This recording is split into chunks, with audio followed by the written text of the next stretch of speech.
Sifətin dərəcələri asan mövzu olmasına baxmayaraq, bəzən testlərdə şagirdləri çaşdıran xüsusi məqamlar olur. Gəlin bu 4 cümlə üzərində mən həmin məqamların bəzilərinə toxunacağam. Məsələn, birinci cümlədə verilib ki, Alabula köynəyini birtəhər təmizlədi. Baxın, bu cümlədə sifətin dərəcə əlamətini daşıya biləcəyi sözlər və yaxud da onlara bənzəyən sözlər hansılardır? Alabula və birtəhər. Hər kənardan gördüyümüz sözü biz sifətin dərəcəsi kimi götürməməliyik. Bunun üçün diqqətlə baxmaq lazımdır. İstisnadırmı və yaxud da özündən sonra gələn sözə baxmalıyıq, feildirmi yoxsa yox. Məsələn, Alabula köynək deyəndə necə sualına cavab verir. Bu öz yerində. Amma sifətin azaltma dərəcəsində ala ünsürü vardı. O zaman ki, özündən sonra mütləq sifət gəlməli idi. Məsələn, ala, çi. Necə? Məsələn, çi. Və burada sifət ünsürü var. Amma alabuladır, bu tipli sözlər ümumiyyətlə dərəcə əlamətini daşımadığına görə qalacaq adi dərəcədə. Yəni, bu hissə getdi adi dərəcəyə. Gəldi birtəhər sözünə. Düzdür, birtəhər sözü adi dərəcədə olan sifətdir. Deyəcəksiniz ki, təhər hissəciyi məsələn azaltma dərəcəsini əmələ gətirir. Amma bu istisna qaydalardır da.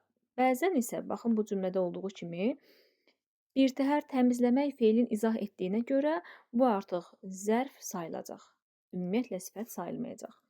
Keçdik ikinci cümləyə. O qədər kəm hövsələ adamdır ki, körpəcə gülləri əzib keçdi. Məsələn, bu hissədə kəm hövsələ sözü bizim diqqətimizi çəkir və bir də körpəcə sözü. Kəm hissəciyi hansı dərəcə əmələ gətirirdi? Azaltma dərəcəsini. O zaman ki, özündən sonra sifət gəlməli idi. Hövsələ isə isimdir. Ona görə bu hissə isim olduğuna görə kəm hövsələ qalacaq adi dərəcədə. Körpəcə sözü isə körpə sifətinə cacə ədatı qoşularaq çoxaltma dərəcəsini əmələ gətirib. Yəni, gülün körpə olduğunu biraz da çoxaldıb və bu da olacaq sifətin çoxaltma dərəcəsi. Keçək digər cümləyə. Çox az uşaq içəridə qaldı. Baxın, bu cümlə şagirdləri ən çox çaşdıran cümlələrdən biridir. Niyə görə? Çox ünsürün görür və elə bilir çoxaltma dərəcəsidir. Amma diqqət edək. Çox sözü nə zaman çoxaltma dərəcəsi olmayacaq? Saydan, zərfdən və yaxud da sifətdən öncə gələrsə, yox, sifətdən öncə gələndə çoxaltma dərəcəsidir. Məsələn, o çox ağıllıdır.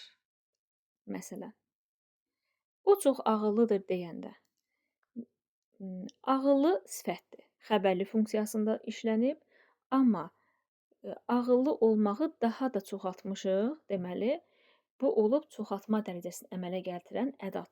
Çünki bəzi ədatlar çoxaltma dərəcəsində iştirak edir. Burada da uşağın sayı azdır. Bu az sözü burada miqdar, qeyri-müəyyən miqdar sayıdır. Amma saydan öncə gəldiyinə görə, yəni çox sözü sifəti deyil, sayın önündə gəlib. Yəni, onu çoxaldıb. Ona görə biz burada bunu çoxaltma dərəcəsi götürmürük ümumiyyətlə. Bu çoxaltma dərəcəsi sayılmayacaq. Növbəti cümlədə isə hər gün istəyir şipşirin çay sanki kəmşirin olmuşdu. Baxın, burada diqqəti çəkir hansı sözlər? Şipşirin və bir də kəmşirin. Diqqət olması məqamlardan biri. Əvvəla çayın şipşirin olmağı təbii ki, şirin sözünün ilk hecasına m, pırısı ünsürü artırılıb və çoxaltma dərəcəsi əmələ gətirilib.